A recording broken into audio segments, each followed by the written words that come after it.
মিদুল ইছলামৰ মৰণোত্তৰ পৰীক্ষাক ভুল আখ্যা পৰিয়ালবৰ্গৰ দ্বিতীয়বাৰৰ বাবে চৰম আঘাত কৰাৰ গুৰুতৰ অভিযোগ পত্নীৰ আৰক্ষী আৰু চৰকাৰৰ ভুল সিদ্ধান্তত উচ্চ পৰ্যায়ৰ তদন্ত বিচাৰিছে পৰিয়ালৰ লোকে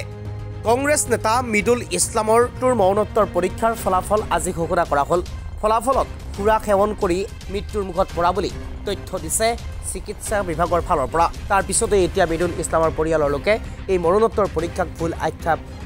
প্ৰদান কৰিছে মিদুল ইছলামৰ পৰিয়ালৰ লোকৰ ফালৰ পৰা কোৱা হৈছে এয়া এক প্ৰকাৰ দ্বিতীয়বাৰৰ বাবে পৰিয়ালটোক দিয়া চৰম আঘাত কিয়নো মিদুল ইছলামে কোনো কাৰণতে কেতিয়াও মাদক দ্ৰব্য সেৱন কৰাই নাছিল সৰল মনৰ মানসিকতাৰ ব্যক্তিগৰাকীক এনেদৰে মৃত্যুৰ পিছত বদনাম কৰাক লৈ সৰব হৈ পৰিল পৰিয়ালৰ লোক উল্লেখযোগ্য যে 18 ডিচেম্বৰত কংগ্ৰেছৰ ৰাজীৱ ভৱন চলো কাৰ্যসূচীত ভাগ লৈ আৰক্ষীয়ে কন্দুৱা গেছ নিক্ষেপ কৰাৰ সময়তেই মৃত্যুৰ মুখত পৰিছিল মিদুল ইছলাম আৰু তাৰ পিছতেই এক প্ৰকাৰ মৰণোত্তৰ পৰীক্ষাৰ ফলাফলে এতিয়া পুনৰ খলকনি তুলিছে কোনো বেমাৰ আজাৰে নাছিলে আৰু চাওক চৰকাৰে আজি ৰিপৰ্ট ওলাওতে ইমান দেৰি কৰিলে বহুত দেৰি কৰিলে ৰিপৰ্ট কিবা এটা আছে নহ'লে ইমান দেৰিকৈ কিয় আমাক ৰিপৰ্ট ওলাই দিব আমাৰ চৰকাৰৰ পৰা আমাৰ কিবা সুবিধা কৰক নকৰক সেইটো বেলেগ কথা কিন্তু যে আজি যে এনেকুৱা মিছা এটা ৰিপৰ্ট ওলাইছে সেইটোত মই আজি তোমাৰ কৰে মই এনেকুৱা লাগিছে মোৰ স্বামী আজিৰ পৰা মোৰ এনেকুৱা বেয়া লাগিছে যে ছেকেণ্ডবাৰ মই বহুত আঘাত পাইছোঁ যে এই ৰিপৰ্টটো ওলোৱাৰ কাৰণে মিদুল ইছলামে কেতিয়াবা মদ খাইছিল নেকি মদ নাই আপোনালোকে তাই এখেতে যদি মদ খালেহেঁতেন এজন এডভকেট আছিলে এজন মদ খোৱা মানুহে আনকতো কেতিয়াও সহায় কৰিব নোৱাৰে তাই যদি নিজেও মদ খালেহেঁতেন তেওঁ আনক কেনেকৈ সহায় কৰিব সেইটো চাওক এজন এডভকেট আৰু আপোনালোকে চাওক চেষ্টা কৰি চাওক যদি এখেতে যদি মদ খাইছিলে আপোনালোকে সেইটো ওলোৱাৰ কাৰণে চেষ্টা কৰে যদি মদ খোৱা মানুহ ৰাতিপুৱা ঘৰৰ পৰা ওলাই গ'ল চাহ পানী খায় তাতে মদ ক'ত খালে কেনেকুৱা খালে আৰু দিনটো পৰতে কোনেও এনেকৈ মদ খায় নেকি কোনোদিনেই মদ খোৱা নাছিলে এইবিলাক চব চৰকাৰৰ চক্ৰান্ত হয় চৰকাৰৰ চক্ৰান্তৰ কাৰণে আজি ৰিপৰ্ট ওলোৱাতে ইমান দেৰি কৰিলে নহ'লেতো আমি কিমান দিনৰ পৰা লাগি আছোঁ আমাৰ ৰিপৰ্ট ওলাই দিয়ক কিবাতো এটা হ'লে আছে নহ'লে আমাৰ ৰিপৰ্ট ওলাওঁতে কিয় ইমান দেৰি কৰিব আৰু মোৰ হাজবেণ্ডক পষ্টমৰ্টেমো দুবাৰ কৰিছে আপোনালোকে কোনোবা দিন শুনিছে নেকি যে পষ্টমৰ্টেম মানুহক দুবাৰ কৰে এবাৰ ওলাই দিয়াৰ পিছত আৰু একবাৰ পষ্টমৰ্টেম কৰিছে চক্ৰান্ত আছে বুলি ভাবে হয় চৰকাৰৰ পুৰা চক্ৰান্ত আছে চৰকাৰে মোক সুবিধা কিবা এটা সুবিধা কৰক নকৰক সেইটো বেলেগ কথা কমচে কম সত্যটো ওলাব লাগে মই আজিৰ পৰাহে গম পালোঁ যে মানে কোনো সত্যতা নাই ডক্টৰৰ ওপৰতো নহয় কাৰোৰ ওপৰত সত্য যে কেতিয়াও সত্য হৈ নোলোৱায় সত্য সদায় লুকাই থাকিব মানুহে কোনোদিনে ন্যায় নাপাব যেহেতু পোষ্টমৰ্টেম ৰিপৰ্টত মদ আৰু ধমনী ৰোগত মৃত্যু হোৱা বুলি পোষ্টমৰ্টেম ৰিপৰ্টত ওলাইছে পৰৱৰ্তী পৰ্যায়ত আপোনালোকে কিবা ব্যৱস্থা ল'ব নেকি হয় আমি ব্যৱস্থা ল'ম আমি কোৰ্ট যাম ৰিপৰ্ট ল'ম ৰিপৰ্ট যাই আমি কোৰ্টত যাম যাই কিনে আমি তাতে যাই কিনে আমি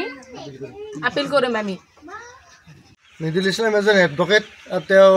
এটা ভাল স্বভাৱৰ মানুহ আছিল আমাৰ গাঁৱৰ মানুহে জানে তেওঁ কোনোদিনে মদ চদ এইবিলাক ব্যৱহাৰ কৰা নাই মদ খোৱা নাই এইবিলাক আমি নাজানো এতিয়া যি কথা কৈ আছে এইবিলাক মনে সজা কথা এইবিলাক কোনোবা আৰক্ষী বাচিবলৈ মানে চেষ্টা কৰি আছে পোষ্টমৰ্টমত দুইবাৰ তেওঁক পোষ্টমৰ্টম কৰা হৈছে দুইবাৰ লৈ গৈছে তেওঁ আৰু যিবিলাক ৰিপৰ্ট ওলাইছে এই ৰিপৰ্টবিলাক যিবিলাকে মানে চাৰ্কুলেশ্যন কৰি আছে এইবিলাকক মই ধিক্ষাৰ দিছোঁ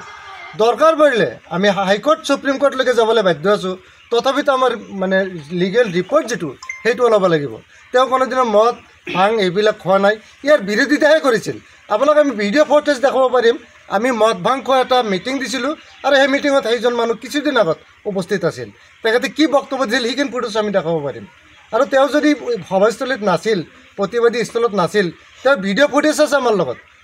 এইবিলাক আমি দেখাব পাৰিম আপোনালোকক গতিকে এইবিলাক ইমান মনে কৰা কথা কৈ আৰু কি এনেই বাচি যোৱাটো ইমান সহজ নহয় বুলি ভাবোঁ মই মিদুল ইছলামৰ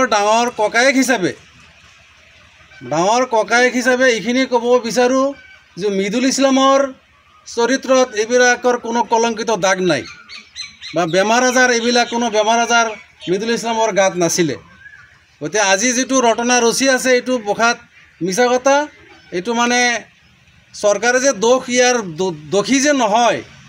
আচলতে দোষী যে চৰকাৰে নহয় এইটো প্ৰমাণ মানে দিব বিচাৰি আছে আচলতে সম্পূৰ্ণৰূপে দোষী আপোনাৰ পুলিচ বিষয়া সেই সময়ত সকলোৱে চাইছে মিদুল ইছলামৰ মৃত্যুৰ কাৰণ কি আছিল গোটেই অসমবাসীয়ে চাই আছিল সেই সময়ত আজি যে কৈ আছে গতিকে এইটো সম্পূৰ্ণৰূপে মিছা কথা, বোকাত মিছা কথা কৈ আছে। তেখেতসকলৰ মানে গাদী ৰক্ষাৰ স্বাৰ্থত, তেখেতৰ নিজা নিজা স্বাৰ্থৰ খাতিৰত আজি এইবিলাক মানে কৈ আছে সিহঁতক মিছা কথা। এইবিলাক মানে আচলতে তেওঁৰ গাত এইবিলাক বেমাৰ আজাৰ নাছিলে। যি কৈ আছে এইটো বোকাত মিছা কথা কৈ আছে। আমি আইনগতভাৱে আমি এটাৰ সঠিক তদন্ত আমি বিচাৰিছোঁ। আমি লাগিলে আমাৰ যিটো আমাৰ আইনৰ যিটো আমিন গাঁও আছে, আইনৰ সুৰক্ষা দেৱতা, আমি তেখেতসকলৰ ওচৰত আমি বস্তুটো অৱগত কৰাম। তেখেতসকলৰ জৰিয়তে আমি অসম চৰকাৰক এইটো আমি দাবী জনাবলৈ ক'ম যে ইয়াৰ যিটো উচিত তদন্ত যলৈকে যায় তলৈকে